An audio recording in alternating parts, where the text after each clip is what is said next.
I actually got into pawpaws kind of in a backward sort of way. My son somehow, through the wonders of the internet, got into exotic tropical fruits and started talking to me about it. He was like, "Hey, Dad, did you know that there's an Annona fruit that grows here wild in Tennessee?" And I was like, "You got to be kidding me!" So as soon as he told me that, I was on the hunt for this thing called a pawpaw I'd never heard of before. So my name is Benjamin. I'm living in south of France. Back home I have an orchard with about 100 fruit trees.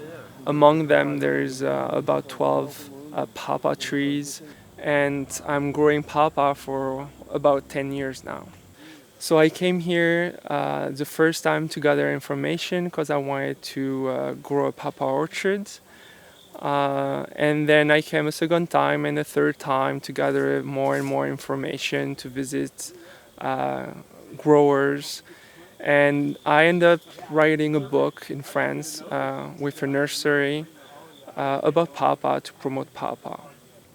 No, this is actually my second, third Thursday, and my third time overall here to KSU. I also have a kind of a tradition of every time I come to KSU, I paint the back window of my van with a nice little message to encourage, I guess, the fellow travelers to honk if they love pawpaws.